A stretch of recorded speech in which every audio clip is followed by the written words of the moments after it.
Thanks for listening. If you like what you hear, support the show by joining the Nerd On Nation powered by Patreon. Go to nerdon.tv/Patreon and get Nerd On exclusives for as little as $1 a month. Nerd On the Podcast is proud to be powered by Focusrite, Embody, creators of Immerse Gaming, Odyssey, Amazon, and TCG Player. Enjoy the show. We are live. What's going on, everyone? Welcome to Nerd On, the podcast you didn't need but deserve, where all levels of nerd are welcome. It's been a long time since we've said that. Yeah, It's been a very long time.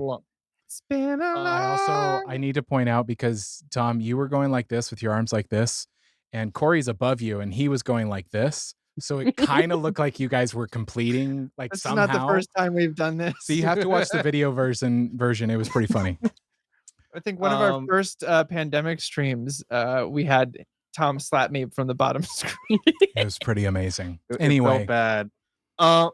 Yes. So we've just been doing a bunch of updates, and now we're finally able to do an episode. I'm so excited. Let's introduce the host before we get started. My name is Tom, and I'm joined by, I'm going to say, Amy, Josh, and Corey. Sound off. Sound off. Hi. Hi, I'm Amy. We got there. I'm Josh. I'm Corey. Sound off.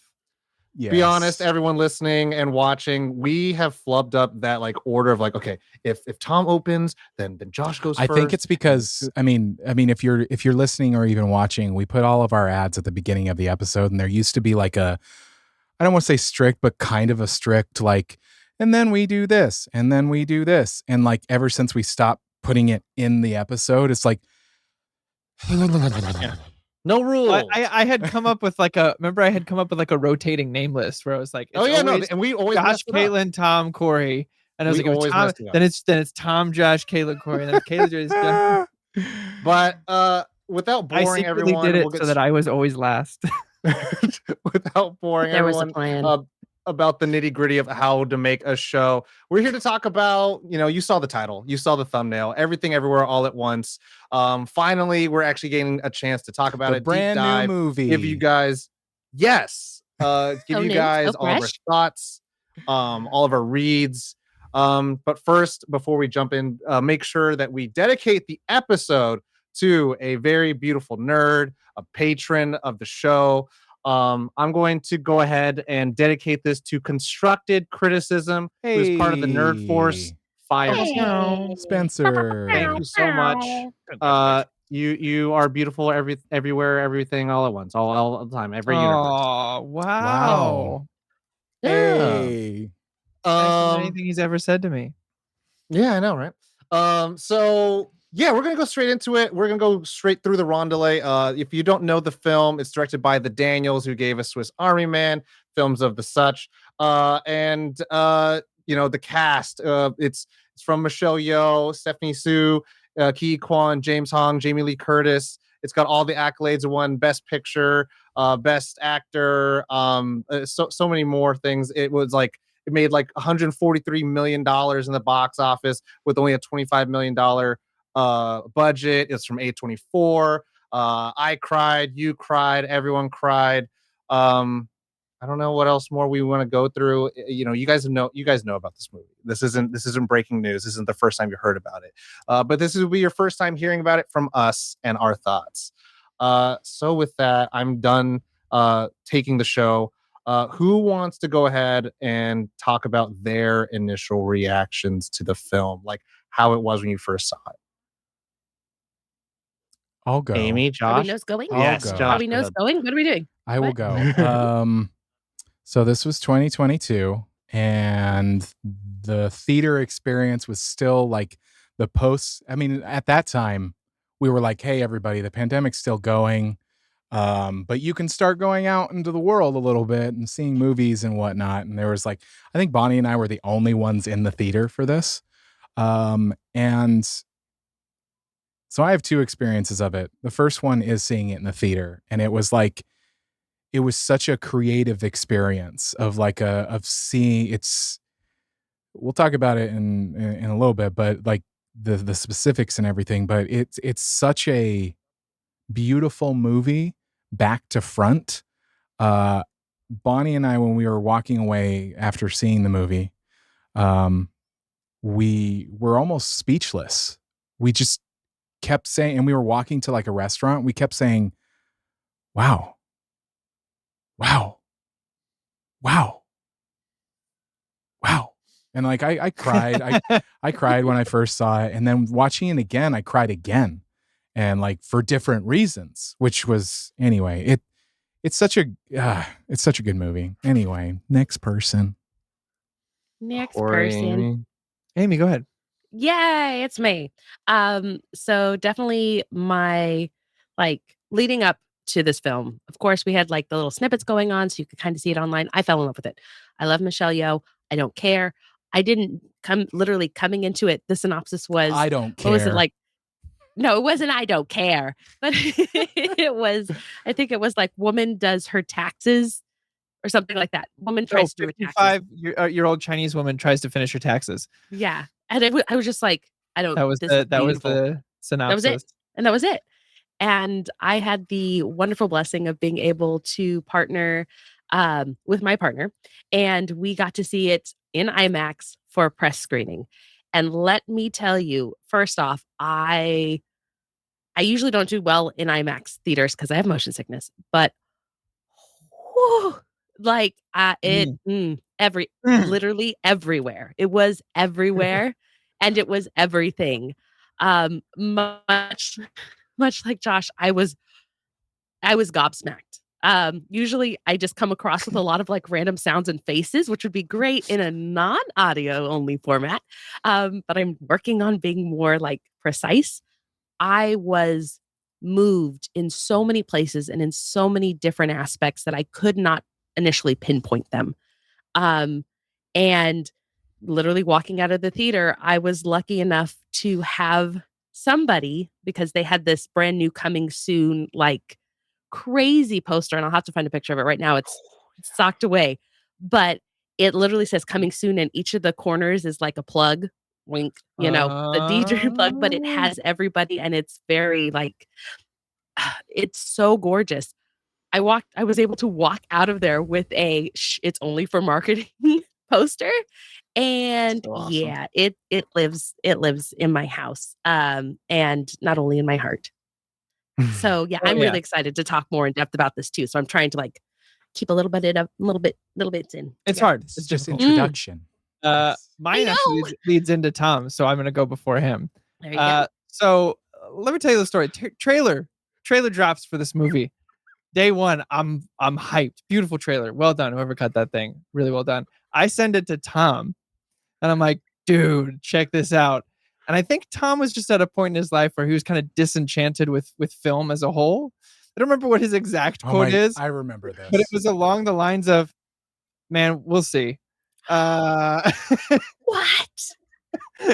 Like, not shade at that film specifically, but just like everything being multiverse, everything with Disney and stuff. He was just like, I don't know, man, we'll see. And I was like, okay, I feel you. I mean, I understand where that's coming from. We had just, I think we had also just done an episode on like Marvel fatigue and just like how many different universes are.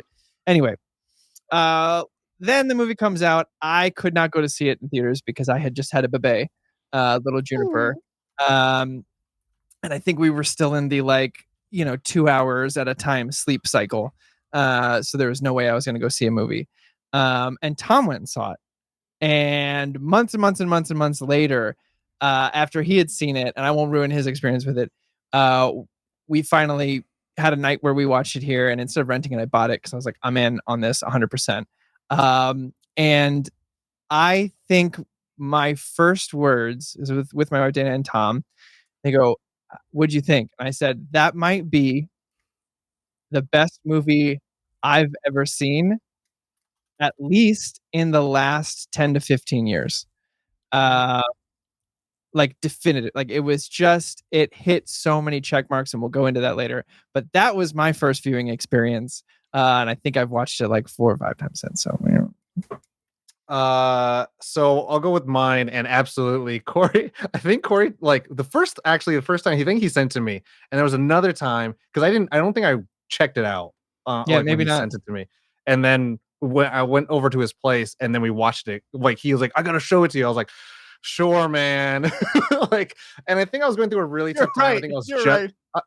I think I was just starting therapy. And so like I was like in just a very That was ugly a part special of my life time in of our lives together. Mm. Tom yeah, hated and so it everything. was just like a really like I was just so like fed up with everything, everywhere all at once.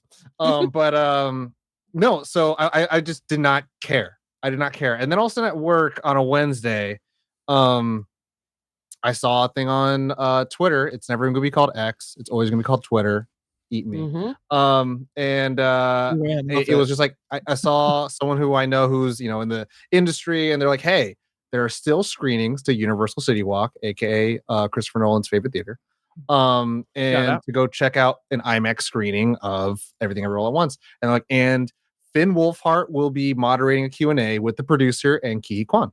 And then I was just like, sure, why not? I live in LA. It's a free screening. And then I just reserve a thing, get the barcode, go to the theater on after work, and I'm all like tired and all that stuff. I'm a little late because like the lights are already dark and trailers are happening, and I step over Finn Wolfhard's shoes, and I'm like, oh my bad, man. I'm like, oh, those are like probably $700 shoes, and I sit in my spot next to two little gay girls, and all of a sudden I see someone talking up front, and it's Jamie Lee Curtis, with these giant hot dog fingies, and she's just talking about like who brought their IRS form, and I was like, what is happening? And then someone brought their thing, and it's like, here you go, you get this voucher, you get this stuff from A24. I'm like, this is wild. And then they're like, Jamie Lee Curtis is just like, I always wanted to work with the Daniels. Ever since I saw Swiss Army Man, I said, agent, get me a movie with them. They're like, this is really weird. And she's like, I don't care. And then she just talked about this movie, how great it was. And I was just like, oh my God, am I about to see the second coming of Christ? Like what's happening? And I was like, all right, let's watch the movie. Watch the movie. I cry, Was you the second cry, coming of Christ. the gay girls cry, everyone's crying. Everyone is crying. And I'm just like, holy shit, this movie, like I was just like, I did not expect it. I wasn't ready. And folks at home, this is exactly why you go watch something you don't know if it's going to be good or not, because you don't know what you're going to expect, Mhm. what you can get out of it. Yep. Movie ends. I feel like it's actually Ki a lesson Kwan. for don't make a decision before you actually see it. Like don't make a review. Like go see it and Mhm. you might know. You might know. Movie ends.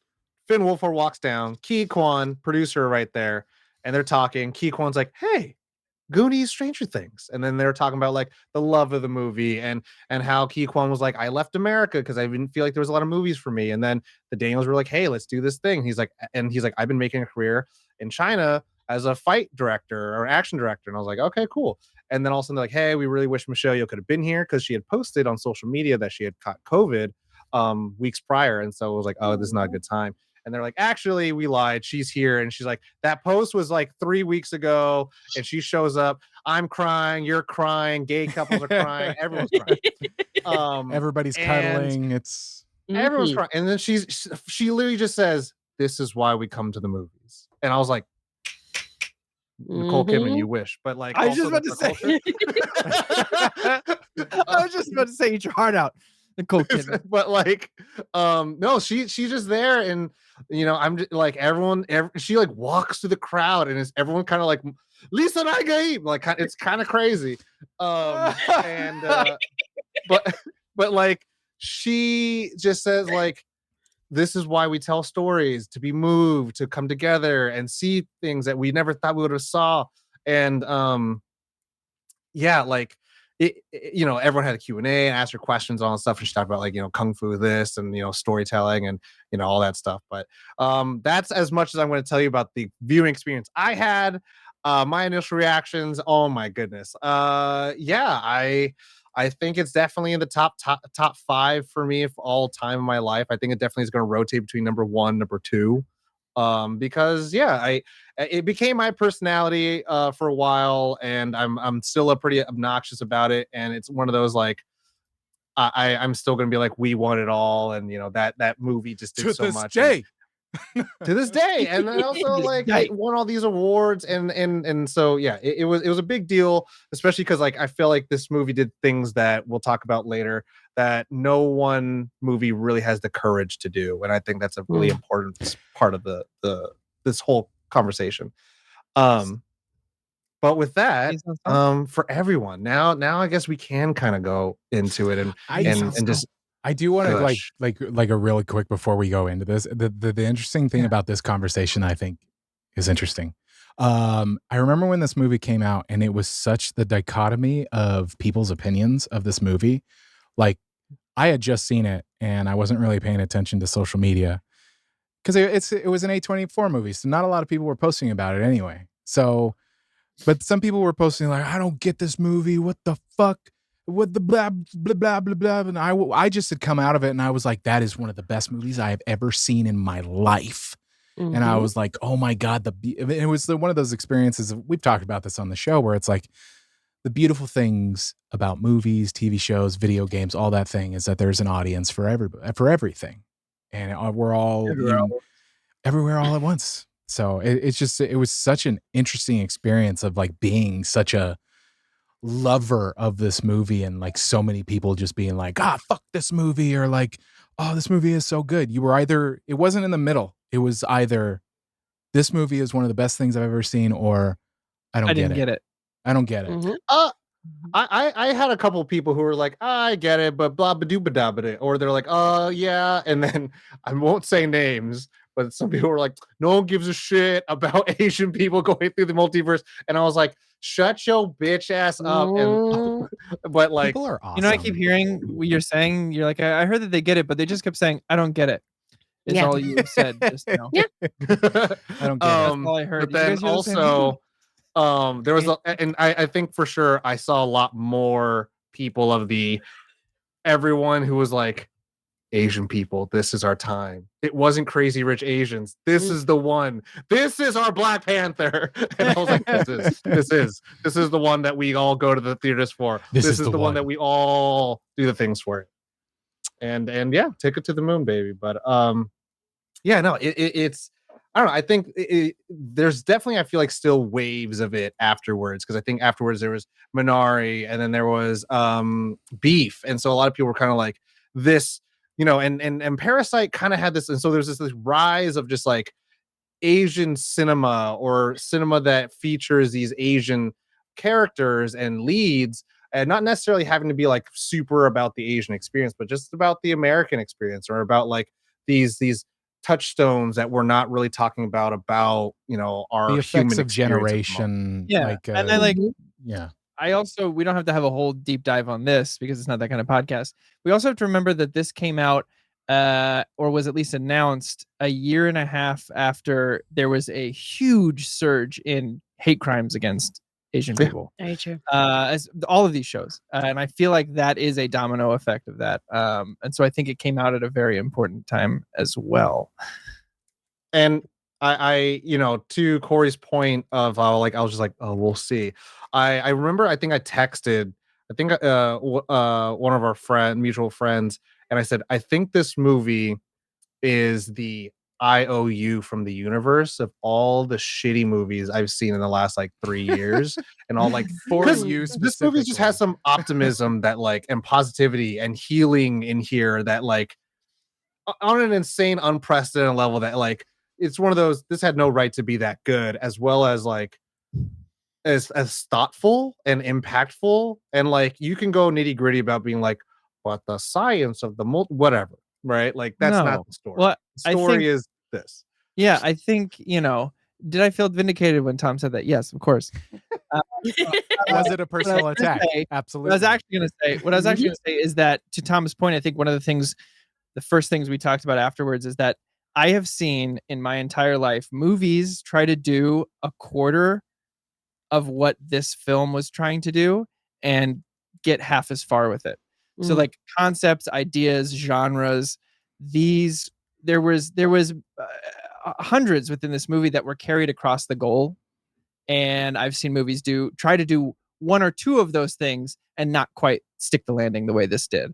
I mean, if we're diving into it, it's like Tom, when he pitched it, he's like, it's a love story. It's an immigrant story. It's a gay story. It's a mother story. It's a husband. Like, it's all of these different stories rolled into one, and not one of them suffers because it's trying to tell the other. They all are risen up because of the other stories within it. And that is so fucking hard to do in a movie. And I was blown away by that. Like, on the surface level, that was the first thing that just like smacked me in the face. Like, they did, it's a raccoon story. It's a, you know what I mean? It's everything. It's a daughter story multiple A times. Noodle Boy Yeah. story. Yeah. It's incredible. It's a superhero film. It's a sci-fi film. It's a horror film. It's incredible. It's really just the way they were able to seamlessly do that and not feel like you were genre jumping in a and make it feel like it wasn't cohesive is what I want to say. Is amazing to me. After watching again today, in order for us to record this and have it fresh, man, it's and there's something in there that I know for a fact Corey has been chasing for a little while in terms of cinematic storytelling. Aspect ratios.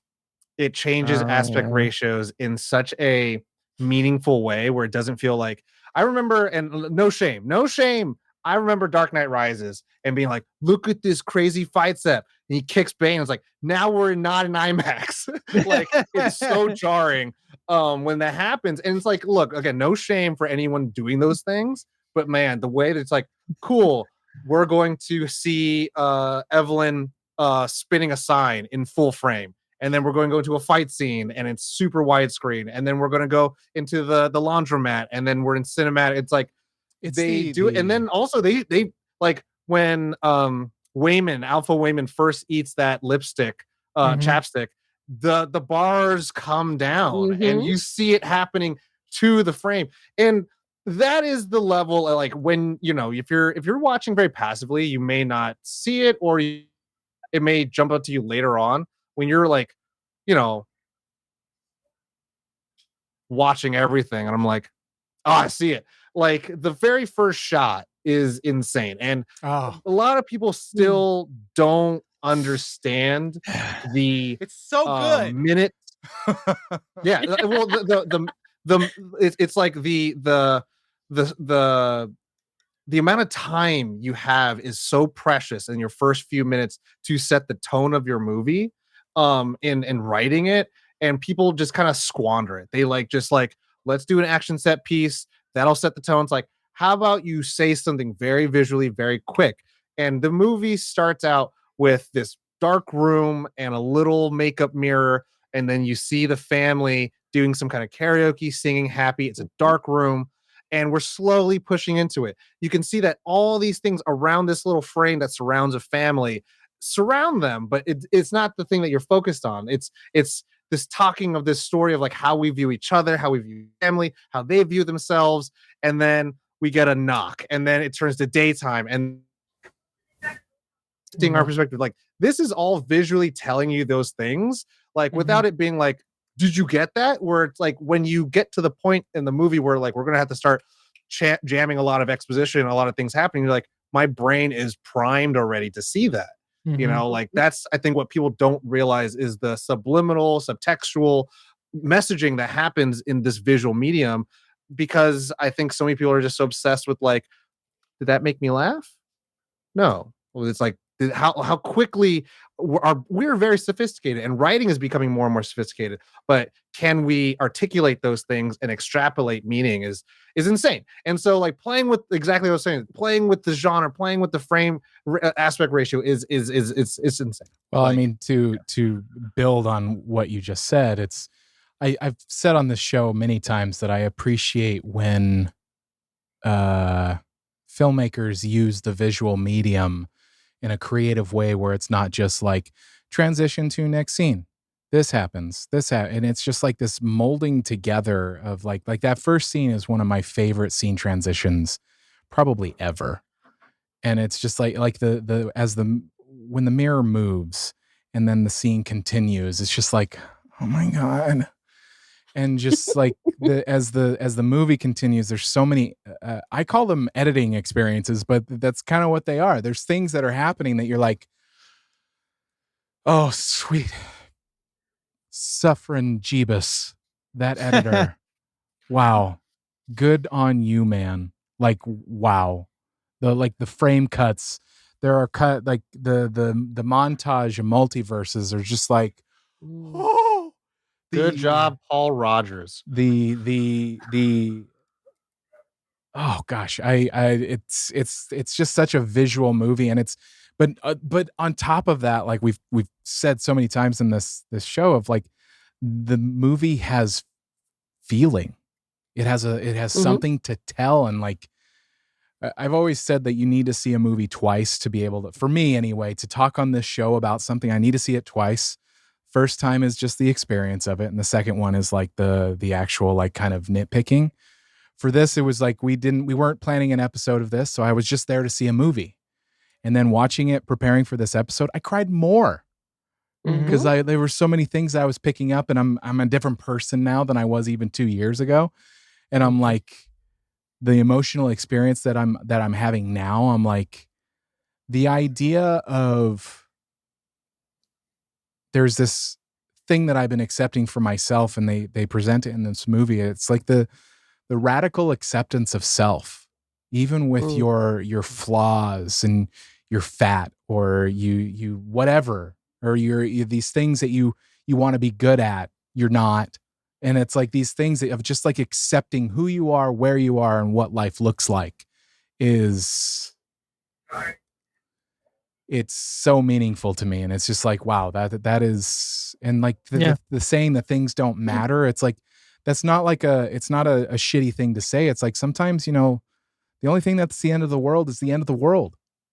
Sometimes things that are happening to you just really aren't that big of a deal if you step back. And it's just like, it's, I don't know, the movie made me cry too many times. No, it's the finding those moments, the finding the beauty in the everyday, right? Mm-hmm. Like that's for me, at least for me, that's the biggest message I got from it was really just knowing that this is the life you're given, and can you work hard at certain things? Sure, but like if you forget, I mean, it's the again Ferris Bueller kind of thing. If you don't slow down, right, you're gonna miss everything that it is included with that, the ups, the downs, the highs, the lows, everything in between is an experience that is meant to be lived presently. Um, and yeah, I think you kind of hit it on the head with that. Like nothing matters, and yet everything matters all at the same time. Yeah. Mhm. I mean, all at once. I also I don't know if you guys have had this experience too, but like I think I watched it 3 or 4 times now, and each time a different character is my favorite in the film. Hmm. So like I think the first time I watched it, I think it was Wayman. I think Wayman was my favorite character, and then this and the Evelyn story. But then the second was Evelyn, and the last 2 times I think it's Joy. It might be my favorite. Joy or Joe Butapaki? Yeah. They are one and the Same thing. same. You know They, that. yeah. Now that you think about it, I kind of like first time I think it was Wayman, and it's Wong Kar Wai Wayman for sure. It's Oh yeah. doing laundry and taxes with you, Wayman. Mhm. And then I think Evelyn the second time when I watched it with you, and then I think most recently, yeah, I think Joy was the favorite. And like to your point, I was rewatching, and I like haven't watched it in a long time, but I was just like, I can say all the lines that she's saying about nihilism because it's like, oh my God, like that is 100%. It makes logical sense when you can devoid yourself of responsibility and know that everything that happens just makes us more and more insignificant to the grand scope of the universe. You do fall into this lack of God, lack of purpose, lack of reason to the universe. It's like, who cares? And then you do start losing sight on like the important things like the specks of time that we have with each other. And yeah, it's like it's not the reason why I liked her the most this time around, but it was just like, oh man, like that absolutely, she is the antithesis of the film. And Mhm. and later on, both all characters must grow and absorb the thesis of like we will learn how to cherish these moments and And like it's hard. Mhm. choosing to be together, which I absolutely adored. Well, it's interesting that the it's either Waymond or Joy, because in to me they are also the spectrum of like yin and yang sort of thing, where the bagel represents all life is suffering and blah blah blah, and then googly eyes are like, getting the joy and the Kindness. kindness and kind of the silliness. Sometimes Absurdism. getting the Yeah. silliness in life and being able to, when life feels really shitty, embracing the suck and just kind of like having fun with it still. Like Yeah. there's almost a Yeah. lesson in gratitude too, of like it's curious. Anyway. Yeah. Well, and I'm Amy curious. is. Yeah. Yeah. I was about to say. Like, I'll jump in on this one. Well, I'm curious, especially considering you guys are talking about how you've been transitioning from finding connection with each of those characters on repeat viewings. Has this repeat viewing been in succession? Has it been over the years? Because I know, Josh, you talked about how you're in a different place now. And so how you're connecting to this film and the story it's telling, the multiple stories it's telling, has been like helping you move through what it's almost a practice what you've preached, especially when we've all gone through therapy and you're seeing those different aspects of yourself. Like, is this Tom, I'd love to say, like, because you just literally said you saw it in the IMAX, you saw it with all the fanfare, and then you went and saw it with Corey, and you had those two different kind of realizations of who was your favorite. Do you think it's because of the repeat viewing, or it's because in those snippets of moments, you are literally a different person every single time you watch it? I think in therapy, you can have multiple things affect you. A lot of things I work through is self-criticism, and it's a big inner critic in my mind. And Alpha Wayman was the perfect remedy for that. And it was you can be amazing at everything because you suck at like you can be amazing at anything because you suck at everything. And it was that, like, when you kind of really understand the lesson of that is like your potential is boundless because you are at this point where you can do everything and you're close to those things. In every other universe, like you have perfected that thing, and whatever the thing that you want to do now, like you find that within yourself. And he inspires Evelyn to like to reach for that and to believe in herself. And I think that's what I at that point in my life needed. And in that second time, um honestly, I think I was getting through a lot of like parental stuff. And so when Evelyn starts talking about like, I can't do to her what you've done to me, when she's talking So to her easily, the father. way that she said that, I was just like, this time I didn't notice it the first time, but when she said what you did to me, and it seems so easy. I don't remember the full line, but she was like, and it seems so easy for you. How could you do that? How could you How let me go so did you easy? let me Yeah. go? Yeah. Mhm. Yeah. So Like you think that's that the affected part. your second This viewing? Yeah. this part right now, even just now, I was like, I was like, I talked about where I've cried or like a tear, I'll swell up, but then this time was like, oh, tears are just falling down, and I was like, Yeah. damn, that line hits. So Tom knows this hard. too. I don't cry in movies often. I think there's been like a select few. I think the last one was Barbie. I cry a lot.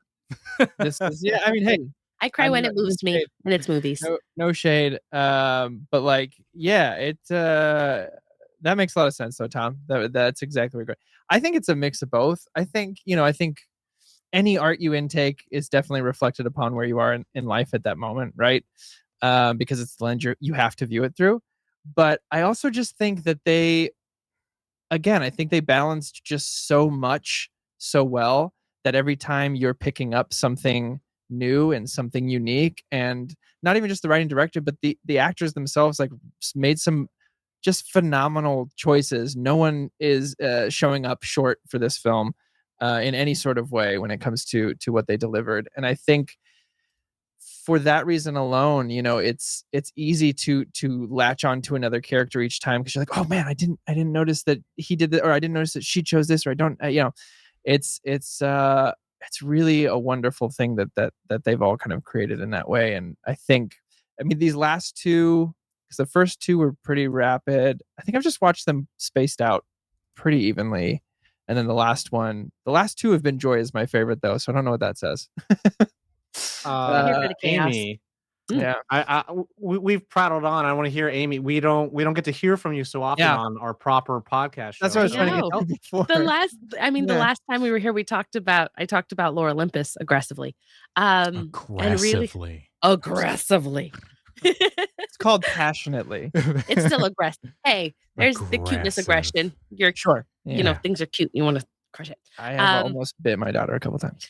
It is the pinching the cheeks. You're so good. Okay. But in Anyway. relation, yes, in relation to this movie, I am, as you can tell, I am not in and around the industry as much as you guys. I'm actually interning with film people as You well. don't.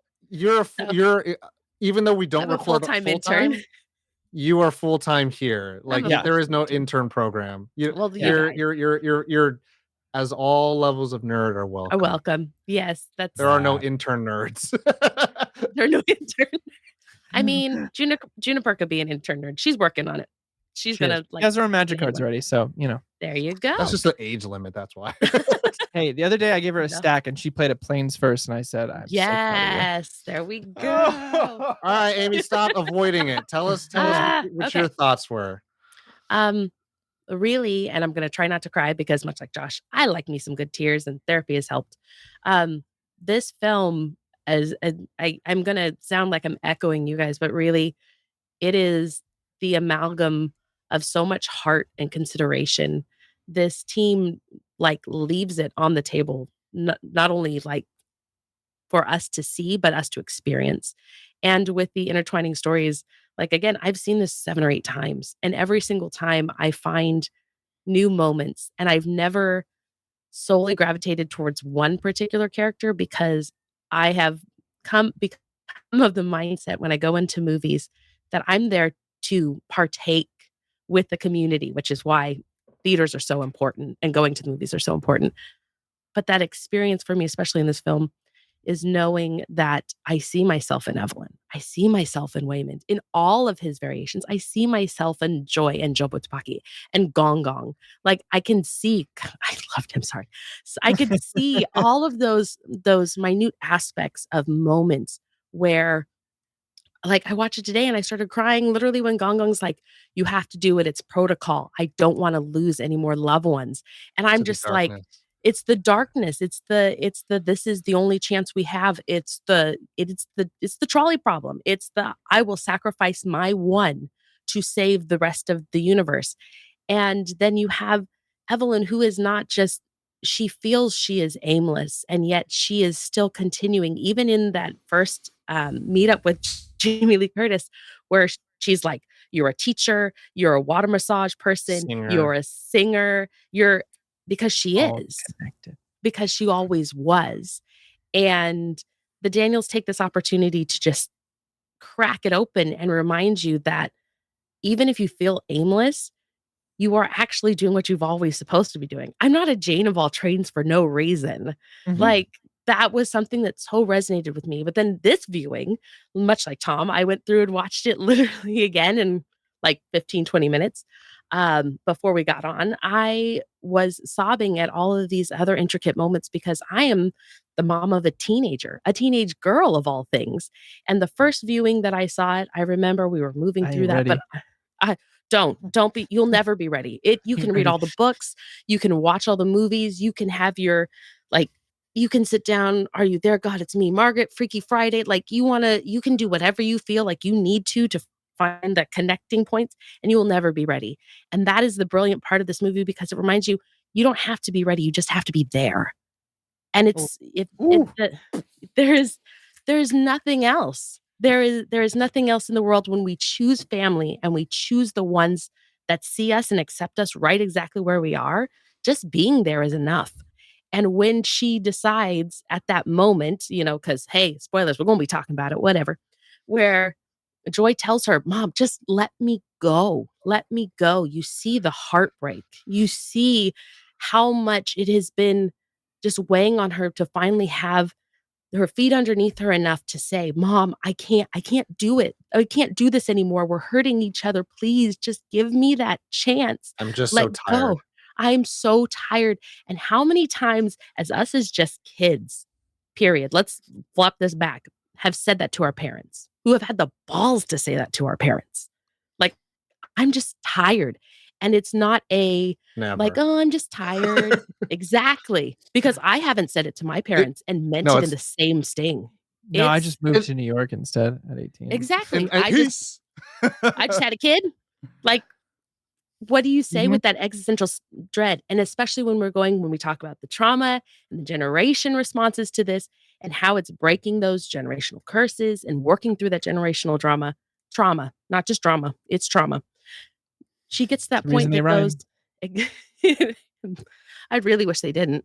Um, but it's the reason why when she goes, wait, that wait, I don't know how many other kids, because at the end of the day, even we're acting as adults. We're kids raising other kids, and we'll Yeah. always be that way. I don't know how many parents would have stopped and said, wait, and made her stay to just hold her and let her know that at the end of the day, she's going to be there. Like, it's it's so well done, and it is It so was the both of them, breathtaking. standing up for themselves, which I thought was really Mhm. just like it's like, "Yes, you had your piece, now I'm gonna have mine, and then n now you can go. I need to say my Well, thing too." and I think the big crowning moment of that wait and that standing, like holding each other in that regard, is that like we've gone through this big journey of like Evelyn, like work is what matters, my father's approval is what matters, my marriage is not what matters, and then we see that like, oh, I'll do anything for my joy. And then we see that Jobu Tupaki is like, I have experienced everything, and all I've been doing searching the multiverse is to find someone I can experience it with. And it's not a lover, it's her mother. And there's something, very unique about that storytelling, because I think in so much Western media, we always idealize that it's a romantic person we want to experience like the Exactly. end of it all with. And here, this character Yeah. wants to do it with her mom, and then finally he's like, "Yeah, let me go." And it's like, if you don't want to come with and see the end of the universe, then I'll just do it myself and let me go. And now the mom finally is at this point where she can say like, no, you came out and looked for me for a reason. I'm going to be here for that reason, and we are Mhm. going to spend all as much time, and we can do whatever we can with the time that we have. And that's the most important thing. And like I think that is such a hard thing. I think Jane, Amy, I think the thing I that go you're by like Jane, I really go by Amelia, I go by Amy, it doesn't matter, and I I think that yeah, you hit we're something just we're we're on the head too with that. Like, Yeah. we're when you also said surrounding about this whole fighting like, for joy. yeah, and we're also surrounding this whole thing where it's like the loneliness that we all feel, right? Like Wayman, I think, absolutely subverts a lot of expectations of the male hero, where this character is probably the most emotionally intelligent out of everyone. Has that big speech about being kind, about living in another universe. But also at the very beginning, um, like wants the affection of his wife in a loving manner, and is Mhm. is the one pushing the divorce papers. Normally the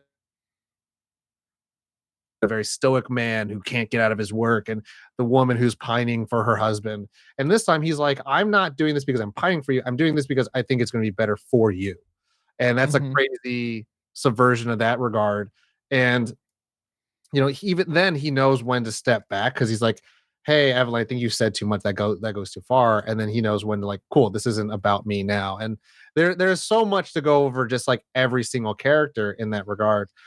We couldn't possibly do it in one episode, but yeah, like this loneliness that all these characters feel. And at the end of it all, what truly harmonizes all of them is not like they get their own way, is that all their ways become together. And like Mhm. like as Corey said, it's insane. It's insane how Yeah. the whole movie comes. Oh my god, not even talking about the little, like, hints and drops throughout the whole thing that tie it all together, all the different circles, all the Mhm. different googly eyes, all the different, sort of things that all the symbology, Mhm. of it all. It's just really well done. I think you really hit something there, Tom, when you talked about the Western audiences really wanting to like romanticize certain things. Because I Mhm. remember us talking about Spirited Away and the two different endings where they changed the ending for the U.S. audiences because they're like, no one's gonna like that she just doesn't remember anything. So let's just make her remember. And people are gonna be like, that's nice, and it is because I remember watching it for the first time, be like, that's nice that she has a feeling she remembers. But now that I know, I'm like, well, that's a way better ending. It's a way better ending to have it be like, that's just life. Life is what it is, and it's not always wrapped up with a bow. And I think sometimes to go on a little side tangent with social media and everything, I think we all forget that. We all forget that like shit's messy. And most of the time things aren't pretty or the way that it's shown on a movie screen or on social media or the way it's curated. And I think it's nice when I think it's nice, and I think it's what it's meant to do when art kind of reminds you of those types of things, because it's nice to find solace that people also feel that, and you're like, oh shit, I guess that's normal to feel alone this way, even though I'm surrounded by the people I love, and let me be more present for that. I don't know. You really kind of struck a chord with me when you brought that up, and it just kind of fired me into this like really interesting thought process about what they've done here, and kind of like slyly injected it into a Western audience cinema type of thing. Yeah, I dug it. That's what Nerd On is, babe. Yeah. I mean, I've never felt so much for rocks. I'll just like Yes. ever in my life. I think I read somewhere too that it was Michelle Yeoh's idea to not have them. They were gonna have them talk like audio, and she was like, "Write it." I know the rocks were shot with a second unit, and the director of photography shot it at the same canyon he proposed to his wife.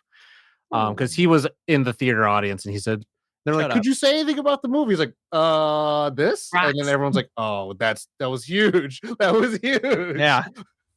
Yeah, So, that I mean, it says something where when you have rocks tumbling off a cliff together and you're feeling more than I've felt with the last 10 years of certain franchises, like it's incredible. Like it's a really... He's not talking about Fast and Furious audience. I could be soon enough. I watched the first one. Oh, the very first one? There's only I'm watching them quarter mile at a time. No, keep doing it. We'll have a conversation about this because I messed up on some things and something else. Great. Yes. But yeah, man, I could go on and on about certain favorite parts, but like I just man, I just watched this today and I want to go back and watch it again already. I mean, I think that's the best moniker of any type of film is I have to see it again and I want to see it again. There aren't a lot of movies that hold that for me, where I'm like, I'll see a movie and then it's like, that's a movie that it's like, it's in today's modern age. I have this thing about physical media. I don't have a lot of space, so I don't have a lot of physical media. Especially movies. I used to have like a wall of movies and I had to sell it. But anyway, it's one of those movies like I would buy it. I would watch it again and again. And like, yeah, it's, there's so, it's funny. We're not even talking about like certain, like we've said some scenes, but like just what the movie is trying to give us in terms of the theme and the emotions and stuff like that. Not even talking about specific like scenes. It's the whole thing. Like back to front. It's all tied. I think that's why it's hard. I think we've said it a lot. It's just that it's all so succinct and so tied together that it's hard to talk about one specific thing without being like, well, because this, and because this is important because, but they also did that here. So that made this more impactful. There isn't a wasted line. There isn't a wasted shot. They didn't shoot for coverage. They shot being like, this is the exact shot we have to include in the cut. And these are like, we can go into the filmmaking about like, hey, we had to rent out this entire building to make the IRS building, and they just made that the entire set.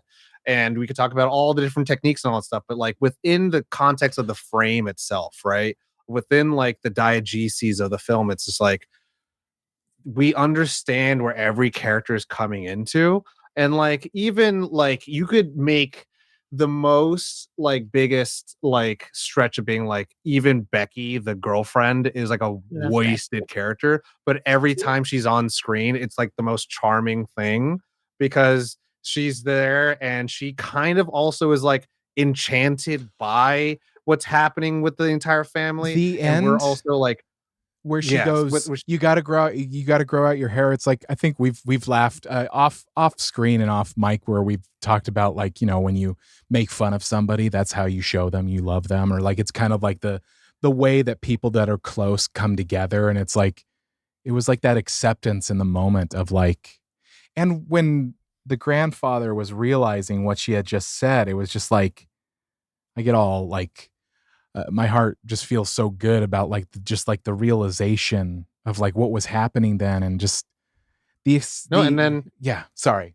and then when Evelyn's like, you may think that your granddaughter is the culmination of all the negative worries in the world and all that stuff, and she might be stubborn like me and a failure, blah blah blah. But luckily, she will have someone who is patient and loves her, and it shows her. And it's like I was like, oh my god, like it's like it's somehow included like these love story beats too. You're like, how Yeah. like Oh my god. it's like you've done the daughter stuff, you've done the daughter stuff, you've done the husband stuff, and now we're doing the girlfriend stuff. It's like, how are you doing? How are you, like, linking these? I don't want to up? fuck this line out because I know you have it memorized. No. Yeah, in another timeline or in another life, Another lifetime. another lifetime. That's what it is. Yeah.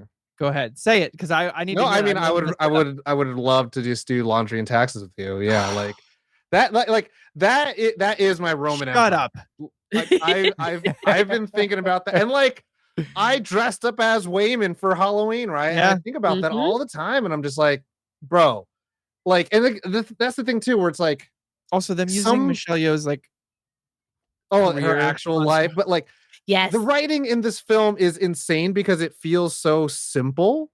And Mhm. like there are a lot of movies where like they have to have the wittiest dialogue to come off like with like some light beats, where here it's like you literally said laundry and taxes and made it the most mundane thing, but also like turned it on its head and be like, holy shit. Like Yeah. to live a life doing bullshit with someone is something that you'd want rather than the rich and Every the fame and all this timeline he bullshit. loves her. It's Every insane. timeline he Exactly. loves her. But So, and that, okay, Corey, do you know that line? What? I think Amy and I have talked about it, where I'm like, well, people, no shame, no shade, not shitting on Multiverse of Madness. Doctor Strange says that line. He says, "In every universe, I love you," I love you. and then Yeah. they cut immediately, and I'm like, bro, you should have held on to it. That could have been this line, this moment. Oh, And is it like, to like Rachel It's McAdams? to Rachel. Yeah. Yeah. And it's I'm like, I say that it's a to great picture of line. her every It's night, it's too. a powerful. In every universe, I love you. Versus in another lifetime, I would have loved Yeah. just doing laundry and taxes with you. But see, You're like, that's the juxtaposition that we were in, especially during that time, because with Multiverse of Madness, I came out of Everything Everywhere, and I was like, "This is how you do multiverse. I don't care. Like, I love me some comic books. I love me some adaptations. I'm here to give them an opportunity to try. I always Absolutely. do." I looked at Multiverse of Madness, and I was like, "Why? Why?" The Daniels came through and were just like, "Let me show you. Please, we did let me it show in you the this is the cave way. This is the with way." scraps. Exactly. And then you're like, "I'm gonna keep talking about this for ages." And it's And- not. They're like, and we still had time for Rakakuni. Oh my gosh, Rakakuni. The multiverse of genres is just astounding. Rakakuni. The butt plug scene. I'm like, you can go Oh. from a beautiful line that you were just talking about, and a few minutes ago before that, there is two guys with a trophy, well, with trophies up their butt, fighting full on, and you're just like, Mhm. and the way that she wins as she pulls them, I'm just like, it's so silly, and then we have so heartfelt. But they land it.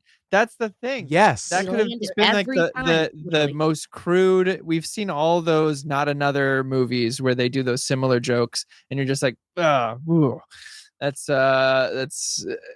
what it is. And yet they do that same type of humor. It's just the way it's executed. It just makes such a difference. Do you want to go first, Josh, on that? No, 'Cause you go and I first. both have the same thing. I'll go after you. Okay, because I really wanted to talk when we're talking about execution. I want to talk about the music in this, because there are these Song moments where they play Claire de Lune, which is one of my favorite songs, and you guys know exactly what it's based on, right? No. Claire de Lune. Yeah, it's actually based on a French poem from like 1869, and it's about it's about journey into introspective, and because it means moonlight, and it's a lifetime of adventure and understanding the soul at all of its phases, and the space that it's chosen to be played is so synced in such a brilliant way because literally we get to hot dog finger land and she starts playing it with her toes first, which I still love. It's hilarious. But in that The moment, visual gags. exactly, there's visual gags everywhere, and yet the music lines up for understanding and accepting the soul at all of its phases, and in every universe, that this is a moment that not only she connects with, but she finally does actually love Deirdre. It's Jamie Lee Curtis. It's Jamie Lee Curtis Deirdre, all day. yeah. Like, yeah, and it's just I mean, speaking of execution, it's like we've talked about the theme of kind of like I'll say even the overarching, like the beauty and imperfection. And the execution of that within the frame of the beauty of imperfection I was paying attention this time of like all of the scenes, just the props, just like everything that's going on of like it, life is kind of dirty, things are messy. And it was interesting to just see all the set pieces, just like everywhere that they went. It was disheveled. And it was like, and it was so like, I've been in those houses. I've been to those businesses. You've seen it. Like you just like, yeah. And in the I think going back a couple of conversation points ago, a little bit about that line about laundry and taxes, and the overarching with this movie of like the romancing of life, of what it's supposed to mean, and you having a purpose, and sometimes it's all of it. It's like sometimes like being in a long-term relationship or whatever, you learn that there is beauty in those regular moments because you both have to Yeah. do the laundry. You Mhm. both have to do the messy things or whatever. And it's like, it becomes not as romantic as it may have been in the beginning, but it's like the finding I always think of Train Spotting, the choose life. Like Mhm. that's like this, where it's just like, sometimes life is just normal. It's just normal. And I think on top of that, like we are at first only given a lot of that exposure as an audience. So we see her cluttered life. We see the messy, the janitor's closet, the bags of laundry everywhere, the kind of uh off-putting guys like my wife's used that perfume. And then it all culminates at the end, like this destroyed tax building. Um, and Evelyn's journey has been like, I have to fight a different way. And that's the interesting thing. Again, like Alpha Wayman and just the Waymans of being like, we're going to be this healing masculine figure for this film, as well as being like, have fun, have Be absurdity, kind. and then also like look that every one of these characters needs love in their own way. And it is charming in that regard. And then finally, as well, before this moment, we have Evelyn who, like, after she had stabbed Wayman, starts seeing all of the memories that made her fall in love with him to begin with. And even the hard times where he's like, I'm sorry, and you see him, doing dumb stuff. And like it's all these moments that, like, especially when we see the circular motifs of her leaving her father, right? We see it play different ways. Like, okay, what happens if she ran as a kid and had these two sticks in her hand? This is how her life would have been. What happened if she never left with Wayman? Now it's like, cool, her opening up the laundry shop, her and her daughter, her like getting pregnant, her daughter being, being her teenager self.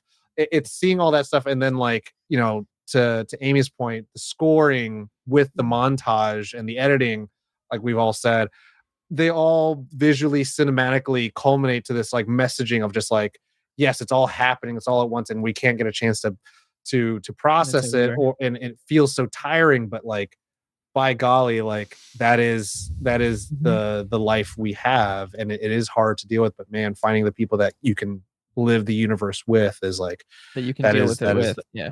a beautiful thing. And it's also how everyone was like, how did Wayman tell Deidre like to get us another week? Like, that's impossible. And then Jobu Tubaki's like, that's just an impracticality. It doesn't mean it's like anything special. And realizing like, oh, human beings are impossible, are those improbabilities, and that is special.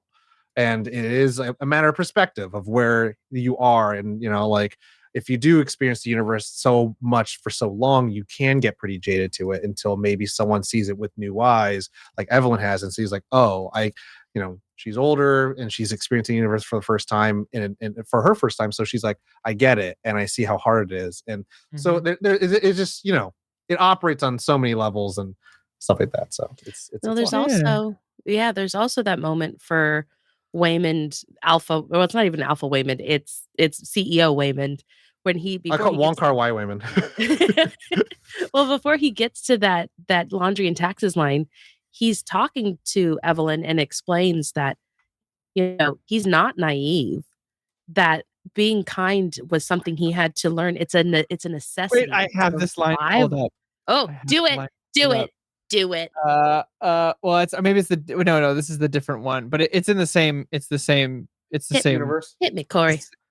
When he says, "You tell me," no, it's when they're talking at the end. But I thought you were going to go into that one when he says, "You tell me it's a cruel world." Yeah, no, that That one? it. Okay. Yeah, Yeah. well, there's he has to be kind, but it's literally Yeah. because of the And we're all slip just between running the two. around in circles. I know that I've been on this earth just as many days as you. When I choose to see the good side of things, I'm not being naive. It's strategic and necessary. It's how I've learned to survive through everything. I know you see yourself as a fighter. Well, I see myself as one too, and this is how I fight. Oh, That, as a person that I for most of my life, I've tended to be an optimist, and some people have made fun of me for it, blah blah blah. And I've always thought that it takes greater strength to be optimistic and in the face of evil or sadness or whatever. And like when he said that, I was like, and I didn't hear that one the first time I saw it, but this time I was like, damn. It's like, and yeah. Yeah, I love Rick and Morty. Man, this movie kind of flies in the face of a lot of Rick and Morty shit, because Rick and Morty is very big on nihilism, very big on Mhm. like multiverse happens, there's no consequences, and this is very much like, yes, even with multiverses where you can just do bullshit in another universe, Yeah. it's not that you should have consequences, that like we cannot lose our humanity, and it's like, Yeah. I would say they are But high on Amy, go on. nihilism, but the characters who embrace nihilism on Rick and Morty are fucking depressed and Oh, yeah. sad. There's so much of hockeys. Yeah, 100%. and And she almost converts Evelyn. So close. almost right there. I think in that line, much like Josh, I've always been an optimist. I have constantly been made fun of. I've constantly been told I'm naive, but it became something that I can say through years of trauma that I used as a tool in my arsenal to not only give space for It's other why you're people, but here. I mean, It's yeah, like, it's one of those it's the one things. thing that kept me going, right? It's Yeah. the one thing that you're like, it could be tomorrow. I mean, Tom, you talk about your 1 and 2. I have Everything Everywhere All at Once in Paddington 2. I'm sorry. That's how I do. Yes, it's all day. If we're kind and polite, the world will be right. Like, I quote it, but I live it. And in hearing when Wayman said that, I was just like, somebody, when they wrote this, somebody understood. Somebody realized that in technically technically weaponizing just positivity and optimism, that it can change not only the one universe you're in, but every single universe. And it's just just another one. It's just like it sneaks in there in such like a great space, and it gets passed over because of that laundry and taxes line. But for the people that are living it, you feel it, and it doesn't go away. I feel like we can talk about this movie ad nauseum Yes. and share the love. But I do want to leave the next few moments to talk to our audience in particular. Do you think that we've changed how our feelings have been since the movie come out almost 2 years ago? And if not, then why would we want to recommend this to someone who somehow has lived under a rock and not watched this movie after listening to this? It's not everyone go at once type I'll of thing. start. Who's excited? There you go. I'll start. I think, yes, I have changed. Absolutely. This movie's ruined other movies for me. I'm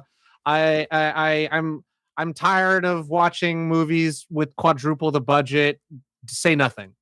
I think there's so much entertainment value, comedy, action, drama, editing, music that supersede a lot of what $200 million can do nowadays. Someone's stealing money. I don't know how to say. Someone's stealing money because, again, this was made in a cave with a bunch of scraps. $25 million. $25 million is not a lot in Hollywood. And they're able to, in camera, show me things. It's not, you don't get lost in the sauce being like, but I don't understand verse jumping. It's like, I'm going to show it to you. I'm going to show you what it's like to experience all the universes in camera. Get in front of a camera, wear 200 types of costumes. We're going to edit all together and you're going to see like, oh, this is what's happening. I'm visually understanding something you don't need to tell me of like timelines and whatever the hell, like MacGuffins. I just see it. I just see it happen. You say it once and I'm over it. This is ruined movies for me in some regard. But it just also makes me want to also see if movies are trying to say something, like, cool, this had a lot to say. Let me see if some movies have anything to say. And, I try to find that because I feel like if anyone's worth their salt, then they are going to try to put some meaning and heart behind it. And I want to find that. And it's really hard nowadays to engage with that. And watching this movie that I was like, oh, whatever. Now going into it's like, you never know. You never know. They might have something really beautiful to say. And like, for example, like I remember like everyone just absolutely shitting on Babylon because it's like the reductive thing is to say is it's Singing in the Rain, but nowadays. And I'm like, there is a little bit of this mourning. With the way Hollywood's going, we could have actually got a Singing in the Rain, but nowadays with all the remakes. So at least it wasn't that. Yeah. But everyone's like, it's a messy movie. I was like, it's about a messy time. Like, are we engaging the movie where it's at? And does it have things to engage with? It's like, it does. And do other movies do? It's like, sometimes if I can't find it, then I can't find it. And like, so that's where I'm at. If I can recommend this to somebody, man, if you need another reason to maybe seek a therapy, not saying everyone needs to, but maybe this might help, check it out. It might touch something, a core emotion in your life, and you're like, like I feel that for that character. And then it's like, maybe you should talk about it. But that's it. It's yeah. Who's next? Did it change me as a person seeing it? Or have your feelings changed about it? Or no, my feelings have gotten stronger about it the more I watch it. But to Tom's point, I think it's really pulled back the veil for me on what movies could be. I think this was a huge one. I think Past Lives kind of did the same thing where it reminded me that cinema can be more than flashy things, and really when it's succeeding at its height, this is what it is.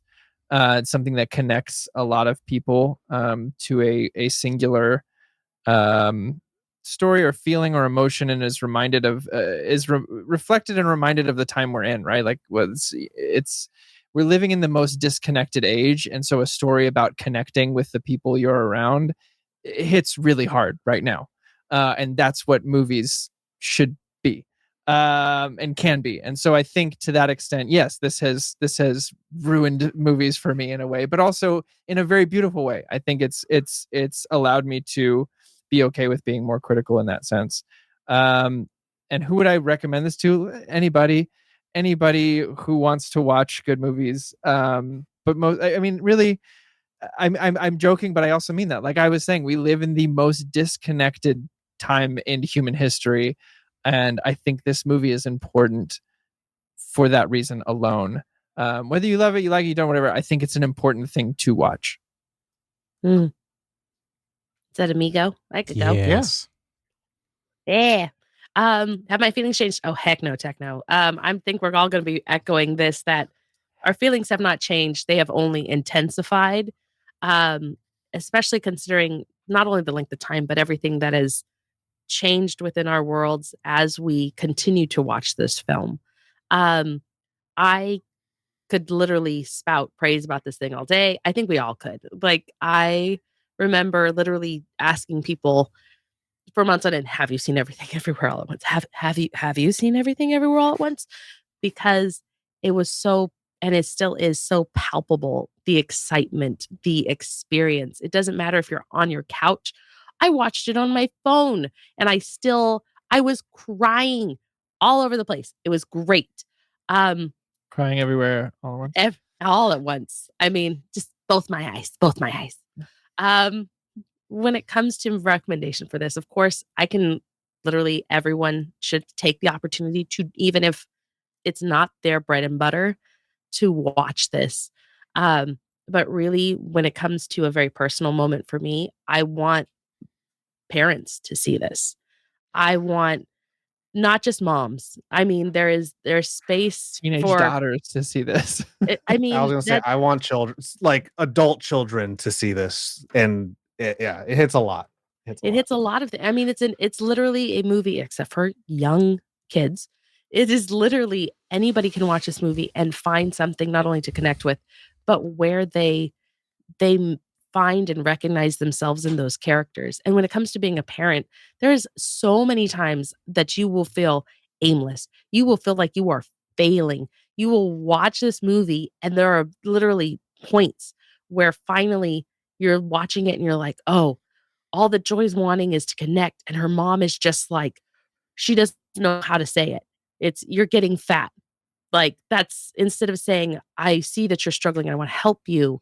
What do I do?" It's, "You're getting fat." And that comes in so many spaces and ways to like understand. And as a parent, you never stop learning and you never stop growing. And as a human, you should strive for the exact same things, whether you have children or not, or a pet rock. I do not care. Like, when it comes to this film, there is something to be said about taking the opportunity to open your mind. And whether there's a bagel on the other side of those hands or it's just somebody else, you need to be there to experience it and be open to the opportunity. So the recommendation is always there for everyone. Josh. Well said. Well said. Fuck this movie. No, I'm just kidding. That was No. all right. Yeah, there we go. There's one. Yeah, I'm just gonna echo. It's seeing it again. I got to have the experience of noticing more things, and I'm sure if I watch it again, I'll notice some more things. It's because you can't. So many things happen in this movie that I don't think that you could actually catch it all. Like, you have to go, "Oh, there's that. Oh, there's that multiverse. I didn't see that. Oh, there's that." It's like, "Oh, there's that one line." It's like there's gonna be things that you're gonna catch. You are a different person. Now I'm a different now I'm a different, it's like you've learned things, you've changed. And like every time I see this movie, I love to notice the experience that I'm having. But I would absolutely recommend this movie, and not just for the themes of it, but just as a piece of art, of just like the way that what these filmmakers did, the editing of it, the music, the choreography, the writing, just everything about it is chef's kiss. Like, it's just Rakakuni. it's just chef's kiss. It's just so good. I mean, oh gosh, we've already said it. Anyway, yeah, of course I would recommend this to people. There's no grump guessing. There's no rating for this You episode. heard it here first. 2 years later. 5 you probably would stars all know the that way. it'd probably be the highest ranking for all of us. That being said, we'll wrap out the episode with one interesting thing. To recommend, our audience will do this new thing at the end of the show where we just recommend something that we're in, get a little nerd on off a little bit for y'all. Where we talk about either something that's not connected to this movie, a game, a TV show, a book, a song, anything. Just any one thing you're like, "Oh, you know what's really giving my Jimmy Jams a good jive?" X-Men Not 97. that phrase. What? That's been giving my Jimmy's a good jive. Is X-Men 97. I thought it was going to be a Wreck Me Nerds. Like, it's you getting guys. X-Men 97. It is 30 minutes of just once a week where I get to feel like I'm watching Saturday morning cartoons again, and I'm here for it. They made Cyclops so cool. They made him so hard. Is he as cool as He's Chris not Pratt? cool. they're so cool. Look, I loved the 2000 movie as much as any kid back in the year 2000, but man, did that start a trend of Cyclops being lame as fuck. And this is just like someone was like, "Hey, what if we didn't do that, and we did how cool he is instead?" And they did that, and it worked. Somehow, some way, like the leader's stupid, like just proliferated, and like Leonardo, Cyclops, all these Yeah. guys became losers, and then It's- like look- Captain America got to be like, I'm kind of cool now. It's like, hold on, I time watched a out. lot of the cartoon leading up, and he wasn't like lame's boy. You know, Wolverine called him Boy Scout because that's just what it is. But he wasn't lame. It was literally after the 2000s that everyone was like, "I'm a comic book nerd too," and Cyclops is lame, and so everything after that was like Cyclops has to be kind of lame. And this guys, that first episode though. Anyway, that's my thing right now. Amy, do you have one? Yeah. Laura Limp. No, I'm just kidding. Well, actually, if I'm allowed to, if I break all the rules, I'll do two. Quickly, but- then. Yes, two. Oh, I can have two. Cool. First for you Rec You nerds is Lore Olympus is actually having their series finale, period, hard stop, coming this May, which means you have the opportunity still to read it for free on Webtoons all the way up, and we're getting right there at the end. So get yourself some, like, if you need to buy it in hard copy, it's available wherever comic books and book books are sold. Get yourself there. Support a small artist who has done absolutely fantastic, and I cannot wait to see what else she has. That was the first one. Second one, if I'm going to make a recommendation, I have a podcast that I love on the low, and it's not just you guys or the other ones that I participate in. It's actually called Dungeons and Daddies, not a BDSM podcast. Sure. a Yeah. Yes. Yeah. I'm I familiar. love the extended you time. are Corey's familiar. That makes me happy. Yeah. So Anthony Birch is the DM. It kind of flies in the face of Critical Role's like original playthrough. It's about, most of the episodes are maybe 45 minutes to an hour and a half. They're really they're really easy to digest. Edible. I Yeah. like it. I went to Edible first, and I was like, yum, yum, yum. Definitely their season 1 will break your heart in so many brilliant ways. And they just wrapped season 2. They have a whole bunch of one-shots as well, which are really fun, including some Agatha Christie ones, a Star Wars one that's called All That Jizz. And yeah, the Jizz Band. Hello, don't play with me. It's, May 4th is coming. And I cannot recommend them enough. So definitely season 1. And if you're feeling froggy, aim to season 2. But yeah, Dungeons and Daddies, not a BDSM podcast. And Lauren Lewis. Josh? It's good. It's really good. Speaking of 2022, a game came out that year. I pre-ordered it. I was really super excited about it and didn't finish it until this year. Plague Tale Requiem, kind of an independent company. I call them independent. It's just that their games aren't like commercially like super big like all the other ones. But beautiful game. More of like, I would relate it to kind of like an Uncharted where there's like puzzles. It's very story based. It's just really cool. But this one is a sequel. But anyway, it's cool. I like it a lot. And I finally finished it this week. Plague Tale Requiem. It's real good. And Plague Tale Innocence which is the first one, is probably one of my favorite games ever. Ooh.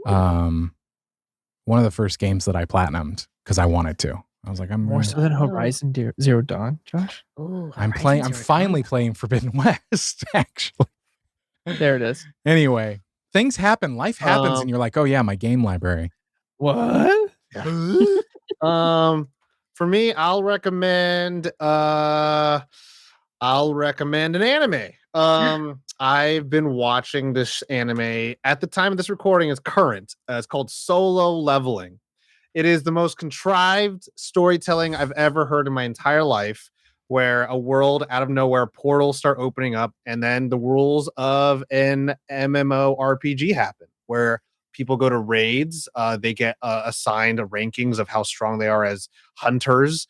You go to S-class raids or A-class raids, and main character is an E class, and then he spoilers dies and then gets resurrected and then now can solo level. And so he gets stronger. It's a Korean based manga, and then it's Korean animators.